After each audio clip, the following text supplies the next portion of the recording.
The start of House of the Dragon may be the biggest television event since the end of the original Game of Thrones. And I mean, what are the odds of that?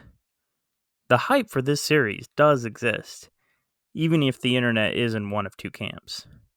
Camp number one stands firm in that they will never watch a Game of Thrones related property again because of the terrible season 8 finale, and Martin still hasn't finished the books, and how they hate David and Dan for all the bad writing, and how Danny kind of forgot about the Iron Fleet, and there's too much weird sex stuff.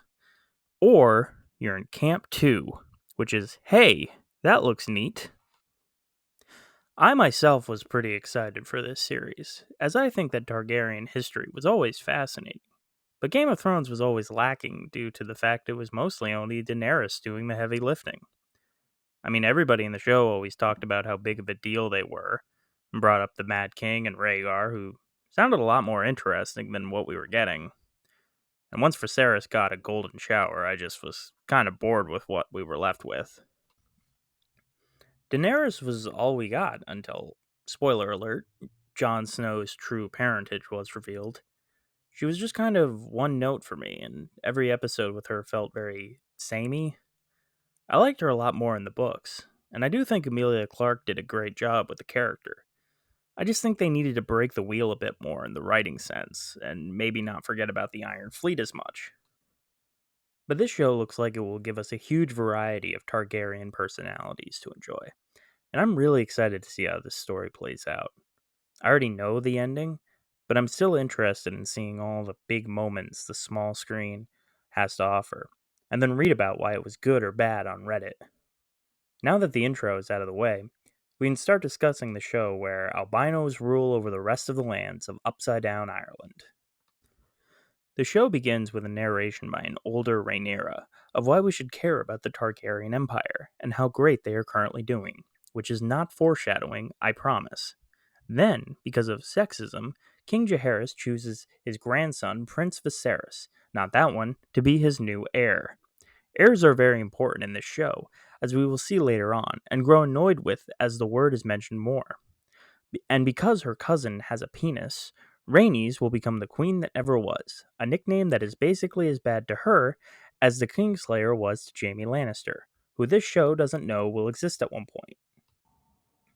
We are then told by Targaryen bias that the only thing that can tear down the House of the Dragon is itself, or a fat king who needs a breastplate stretcher. But who is keeping track of those things? We then get to see the title card, and skip ahead to year 9 of King Viserys' reign.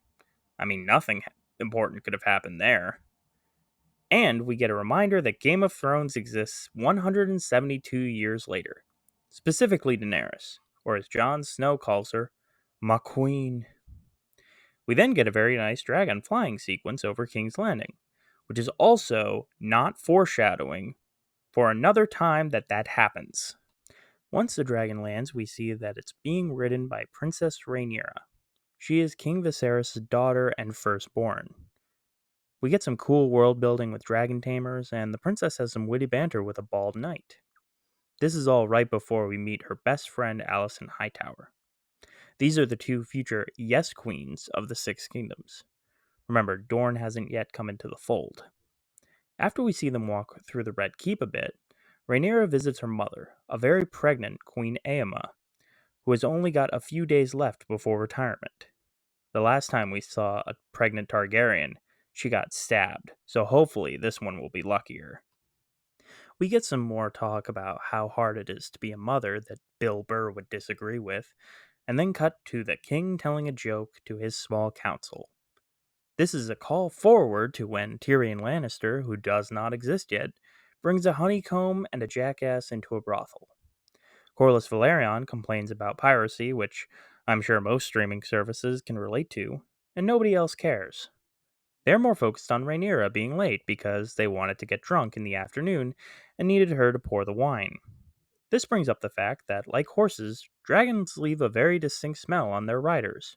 Probably shit.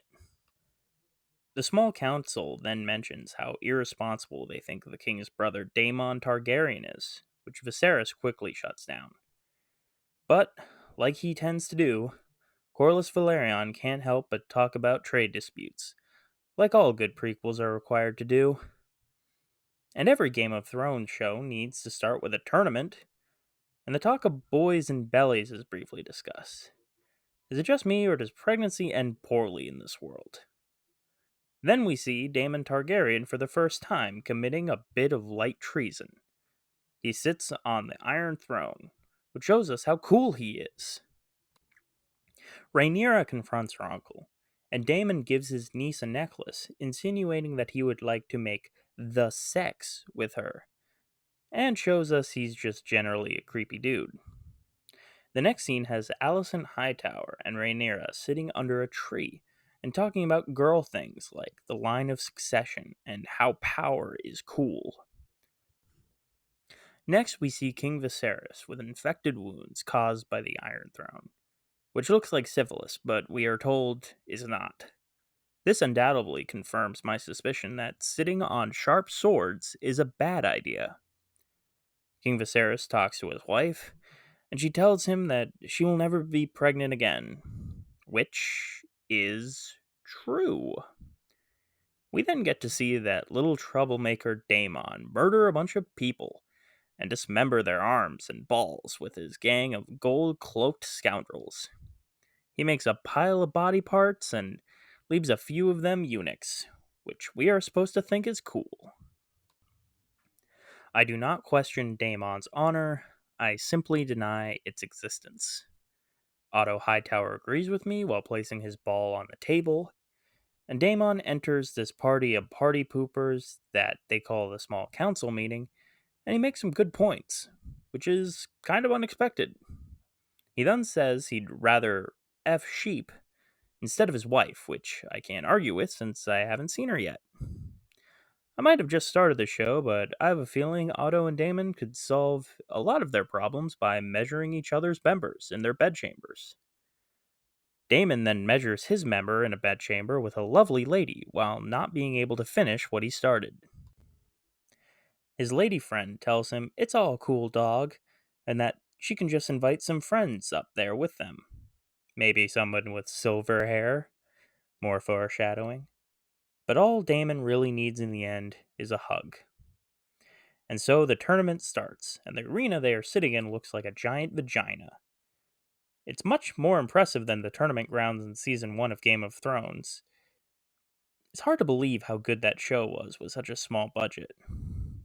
And so the knights of the tournaments hit each other a lot, and King Viserys laughs off away some more light treason from the Baratheons. If only he knew. We, the audience, and Rhaenyra are introduced to Criston Cole, who we are told is of lower stature because he's poor. He makes me wish I was handsome and had no money, because I am currently ugly and also poor. Daemon rides in with a dumb helmet, and he shows off by almost killing Otto Hightower's son in a joust with a dirty trick. Then he gets Alicent, the dude he almost murdered's sister, to favor him because that's just the kind of guy Daemon is. We cut to a very unproductive childbirth, and King Viserys is told they should probably just kill his wife, which he agrees to because fate hates him. While he makes this decision, a bunch of knights murder each other to parallel his wife's battle with baby producing. Criston Cole and Daemon begin the final round of jousting, and they do their best to hit each other with long sticks. King Viserys lets them stab his wife to death, and then the baby is born, and it's a son. He's probably thinking today was pretty mixed. It's not a red wedding, it's a red bedding. Get it? Meanwhile, Daemon gets knocked off his horse and throws a bit of a tantrum. The little rapscallion pulls out a sword and fights with Criston Cole until he celebrates too early and is smashed in the back with a mace. Daemon yields, and the queen dies, both their worst nightmares. Criston Cole gets Rhaenyra's favor because he is also a guy that can get away with that, and we see that King Viserys has a boy. Not! And then a hard cut to a funeral for the two dead Targaryens in this show about their family. At this rate, they will all die out, probably foreshadowing. At this funeral, Rhaenyra wishes she had a penis, and the king looks sad because he's literally responsible for the worst thing that's ever happened to him. Rhaenyra said the same thing Daenerys said, and I clapped and cheered. She said Dracarys, yay! The small council pressures the king to choose a new heir, which feels inappropriate, and it is. Corlys Valerian flip flops on who he wants to be in charge, the lovable Prince Daemon or the queen that hates her cousin. A small council makes the obvious observation that Daemon is too unstable and advises the king to disown him. King Viserys does his best impression of shock and outrage while Daemon watches through a peephole like a creep. He says, "My wife and son are dead!" stating the obvious before storming out in a huff and leaving Otto to feel mildly annoyed. Otto then tells his daughter to seduce an older man, which she clearly isn't keen on, and she finds Viserys playing with toys. Most women would see that as a turnoff. Allison brings Viserys her favorite book, and they sit there in awkward silence until Allison lightens the mood by bringing up her dead mom. I guess they do have something in common.